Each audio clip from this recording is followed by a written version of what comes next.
Hey, creative souls, thank you for tuning in. I'm really happy that you're here. My name is Johnny. I am a published fiction writer and a retired adjunct writing professor. For 2 decades, I helped college students get their words on the page. Now I teach fiction writing and screenwriting to adults in custody, and I help people write books. I call myself a word witch, and if you want to know more about what I mean by that, check out my video called On Being a Word Witch. I believe I'm on this earth to heal the world through stories, whether it's the ones I write and tell or the ones that I help you write and tell. I'm new here on YouTube, and I fully embrace the notion of energetic reciprocity. So if anything I say here helps you in some way, sparks an idea, makes you feel supported, I would sincerely appreciate it if you would like, share, and subscribe. Because obviously, the more I can grow my channel, the more I can do in my quest to heal the world through story. Because as I always say, stories can heal the world. So let's do it together. This is Writing Myths Part 2. So if you missed Part 1, be sure to check that out where I covered myths 1 through 7. In this video, I will cover myths 8 through 14. So let's get to it. Myth number 8. Writer's block is a thing. Author Mary Kay Andrews says this about writer's block. There's no such thing as writer's block. As long as your fingers can move over the keyboard, eventually it'll sag into something. True. And I don't ever want to come across as sounding glib about this, but I don't believe in writer's block. Like, we don't hear this in association with any other creative endeavor. We don't hear dancer's block, musician's block, painter's block. We just don't hear it. Or any other profession. Plumber's block, accountant's block, doctor's block. No. I think it's actually writer's fear. And I made a whole video about this if you want to go check that out. And without a doubt, there is plenty to be afraid of when it comes to writing. Public criticism and shaming. But that's true for any creative pursuit, right? Exposing our vulnerability. And I will say, I do think there is something a bit more vulnerable about exposing our words and our thoughts than there is about exposing a painting or a composition. And maybe I'm wrong about that. If somebody wants to refute that in the comments and give me your thoughts, I would love to hear them. There's not being able to match the vision in your mind. As Virginia Woolf said, I assure you all of my novels were first rate before they were written. See? So it happens to everybody, even Virginia Woolf. There's starting and not finishing. There's pissing off your family, and the list goes on and on.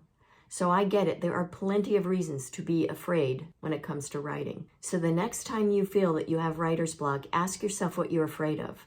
Get really clear about it, and then go from there. And the thing is, with writing, you have to do something to prime the pump. You know, in myths 1 through 7, I talk about, I think it's myth number 1, the idea that writers need to be inspired to write. No, we have to sit down, prime the pump, start writing, and then the magic happens. Then the inspiration comes. So if you're thinking that you're blocked because you're just sitting in your chair and nothing is coming, start doing something. Pick up a pen, pencil, and start writing. Get your fingers on the keyboards and just put down any old crap that comes to mind. Pretty soon, something really wonderful will come out. I like to equate this with the metaphor of the hose in the spring. You leave a hose sitting all winter long, and it collects dirt, bugs, webs, whatnot. The first time you turn it on in the spring, it flushes it out. That's what starting writing does. And I don't mean just for beginners. I mean every freaking time a writer sits down. Unless they use the trick of leaving the previous day of writing with the very next scene that they know is going to come. But for every single writer, we have to sit down and we have to start writing to get everything flowing. Same as with the hose. So think about that metaphor. Every time you sit down, the water rushing through the hose, that's what your fingers on the keyboard is doing. That's what your finger moving across the paper with the pen is doing. So I guess the whole point is that I do understand that blocks can happen, but when they happen, do something. And I have ways to help people with this, but I'll give you kind of a blanket remedy. If you feel stuck, and if for whatever reason you will not allow yourself to start writing at the keyboard or on paper, or if you have been and you find yourself facing some kind of creative or story problem that you can't sort out, get up and move your body. And I guarantee you something will move and shift. And especially if you can get outside and walk in nature. If you can't walk in nature, just get outside and walk. Anything you can do to get your body moving will move the energy. It will shift something in your mind, and you'll be able to write. Try it. You'll see. Okay, myth number 9. Only writers with problems need feedback. Again, no, no, and no. Everyone needs feedback on their work. You probably know what it's like to be deep in a story, like deep inside a character's mind, heart, and soul. And then suddenly, like I mentioned in the last myth, you're faced with some kind of problem that you just can't sort out. It may just mean that you need a break, a simple walk, like I said with the last myth, or it may mean a longer break, like leaving your story or your novel sitting in the filing cabinet or on your desk for a couple of weeks so that it can kind of distill or sift through your mind and settle somewhere inside you. Move some things out of the way. It's like moving furniture around in a house. It stirs up energy. So if you can give yourself a decent break from it, when you come back to it, things will look different and you'll be able to move forward. You'll see something you missed, something will occur to you that hadn't before. It might also mean that you need another set of eyes on your work. And this doesn't mean that you're not a good writer. It doesn't mean that you don't know what you're doing. It just means that sometimes when we are so deep in a story, in a character, we kind of lose sight. It's like the forest for the trees analogy, right? As cliche as it might be, sometimes that happens when we're writing. The only warning I have about this is if you have someone else look at your work to give you some feedback and maybe think about some connection that you've missed that you're just not seeing. It's like a blind spot. Make sure it's someone you can trust. And I don't just mean someone who will say all the right things. Make sure it's someone you can trust to give you honest critique, but knows how to be kind about it. We don't need someone tearing us a new one when we're in the middle of a story or any time in life, really. I don't let people like that in my life, and I hope you don't either. So when you have people look at your work and comment on it, please make sure that they're kind and they know what the hell they're talking about, okay? Because anything other than that will just set you back, and we don't want that, not at all, right? So just as a therapist can see blind spots in us, sometimes other people can see blind spots in our storylines, in our character development, or whatever it is that we're struggling with, because we're just simply too close to the work, all right? So please let that one go. If you need feedback, get it. It means that you're committed to your work and you want to move your way through the story. Okay, myth number 10. Good writers write effortlessly and quickly. Writing is easy for professional writers. Here's a quote from Thomas Mann. He says, "A writer is a person for whom writing is more difficult than it is for other people." And I think there's a lot of truth in that statement. Writing, just like anything else that we want to become proficient at and do well, takes time. And the more we know, the more there is to know, right? Have you ever studied a foreign language? I'm studying Italian. And when I first started studying, because I could hold a simple conversation, I just felt like, hell yeah, I'm getting this. But then go to Italy, hang out with people who only speak Italian there, and then you start to see how very much still there is left to know. And sure, you can get by, but is that all you want with your writing? That's not all I want with my Italian speaking. I want to become fluent. And I'm sure you want to become fluent as a writer. And so it's a multi-layered process, becoming proficient at something. And do we ever arrive and have it all figured out? No. I did a video a while back about why I decided to niche down and only work with people who want to write novels. And in that video, I talk about how journaling is so popular these days and about how so many people who journal call themselves writers. And I talk about why I don't agree with that. I don't think keeping a journal makes you a writer. I'm sorry. And I've met so many people who have a journal full of, their ugly divorce, and they think that they have a memoir on their hands, and they don't. Because what is a journal? It's the dumping of a person's emotional response to events in their life, or the recounting of them. But that has nothing to do with the craft of writing.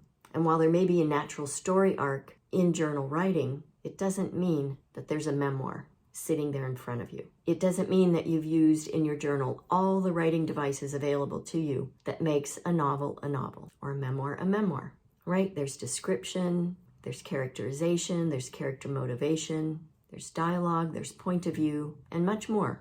It would be like me saying I'm a musician because I played clarinet as a kid, and because if I picked up my clarinet now and blew it, I could make sound come out. That does not make me a musician. I'm not even close to being a musician, not by any stretch.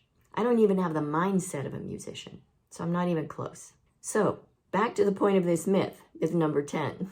Writing is not easier for seasoned or professional writers. It isn't easier for people who understand what really makes good writing. Because once we understand what makes good writing, it actually makes it more difficult. So it's about a lot more than just getting words on a page or making a sound come out of an instrument, right? So if you really want to write and write well, you're going to have to embrace your writing as a practice that you stay loyal to so that you can improve while accepting the good, the bad, and the ugly, and everything that comes along with it, okay? So, writing is not easier for seasoned or professional writers. And it may be hard for you now if you're just starting, if you feel like you're an intermediate writer, but just know the more that you know, the more there is to know. And I hope you embrace that as something that's exciting instead of daunting. Okay, myth number 11. Good writers know exactly what they want to say before they start writing. No, not at all. Here's a quote from Joan Didion about that. She says, "I write entirely to find out what I'm thinking, what I'm looking at, what I see, and what I mean." And I love this quote and this entire ideology, to be honest. There's so many well-known writers who have said this same thing in a variety of ways. And if you've been writing for any length of time, you know that this is true.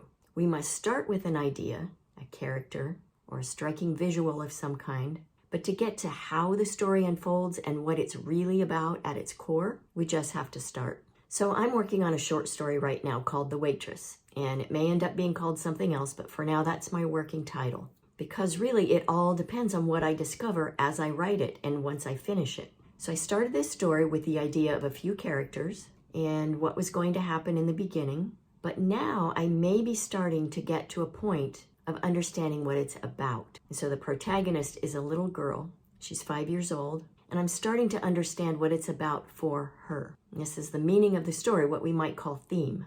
And I know I've had many students and clients that I've worked with who thought that, oh, writing to discover is just a waste of time. Well, I think a waste of time is sitting around thinking about it, not starting it. That is a waste of time because it just prolongs the inevitable, which is you figuring out what your story or novel is about. Because no matter what you think you've figured out in your mind, you sit down and you start writing and you will realize, oh, there's something else that needs to happen here. It's about something different than I imagined. So please know that writing to discover is not a waste of time ever. In fact, it's essential to writing, and especially to writing stories about characters. So please don't wait for it to sort itself out in your mind.